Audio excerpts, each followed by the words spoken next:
Good morning. I am Michelle Naccarati Chapkis. I am not the break.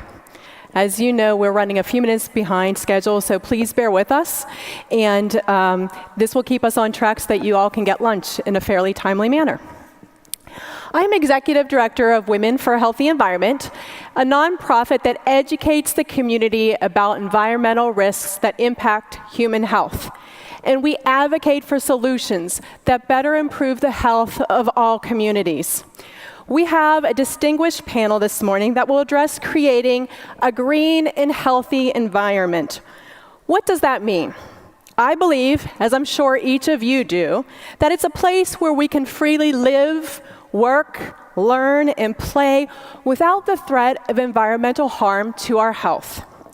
It's a place where we are safeguarded from toxic exposures that are linked to premature births, to illness and disease, such as cancer, cardiovascular disease, neurodevelopmental delays and deficits, and reproductive harm. It's ensuring that the mom caring for her child with asthma or her elderly parent with COPD has no fears of taking those family members outside because they could be further affected by air pollutants, or no concern that she has to leave her own neighborhood to access fresh food and safer consumer products for her home.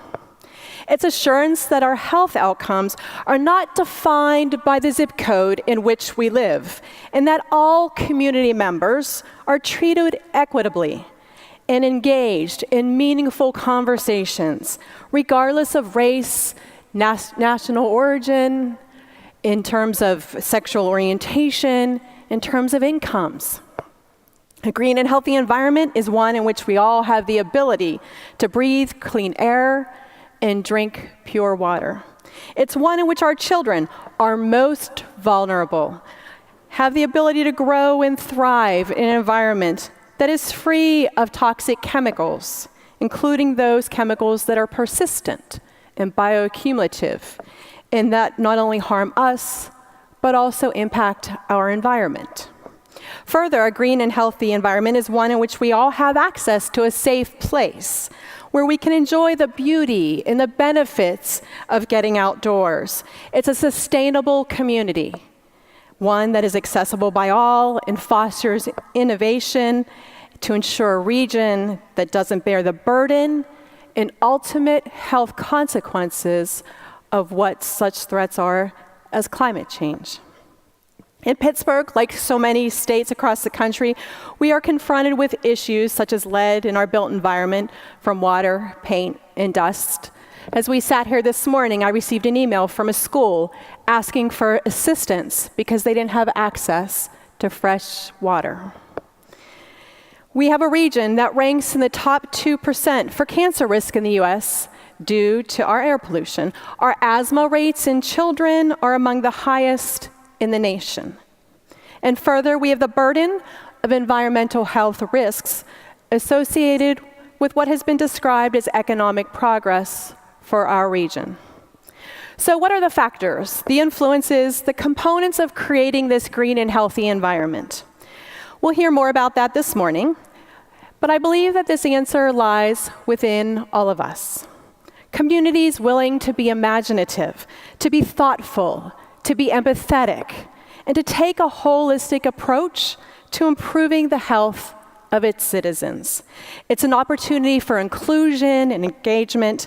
It's community members and advocates, academia and nonprofits, faith-based leaders and elected officials, healthcare professionals, and individuals, those living in underserved neighborhoods who may be disproportionately impacted by these environmental harms. All of us working together to ensure a just, a healthy, and a truly green environment for all. To discuss this topic today, we have 4 esteemed guests, and I will give you a bit of bio and information with them in order of their appearance. Mr. Fisher is now in his 2nd term as Louisville's 50th mayor. His administration is focused on 3 main goals: becoming a city of lifelong learning, a healthier city, and an even more compassionate city. Mayor Fisher describes Louisville as a city in transformation, and notes that since 2011, the city has added 55,000 jobs and 2,500 new businesses. Mayor Fisher was named a 2013 Public Official of the Year by Governing Magazine. And a 2016 survey of U.S. mayors by Politico named him as the most innovative mayor in America. Richard Joseph Jackson is a professor of environmental health sciences at the Fielding School of Public Health at UCLA. He also holds appointments in the Institute of the Environment and Sustainability, in urban planning, and in pediatrics. Dr. Jackson served as California's state health officer.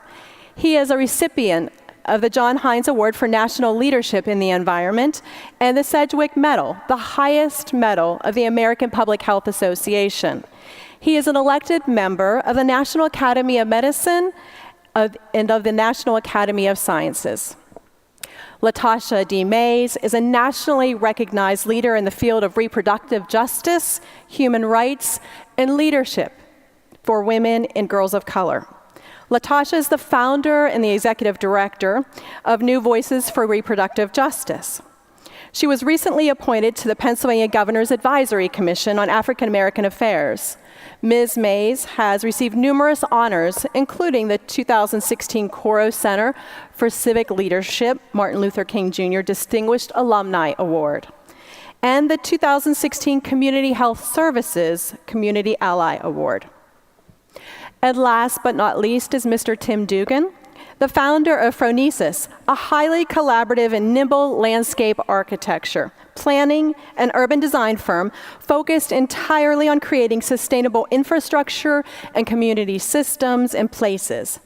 Most recently, Phronesis is collaborating with PWSA, the Pittsburgh Parks Conservancy, and local stakeholders to develop Pittsburgh's citywide green infrastructure concept plan.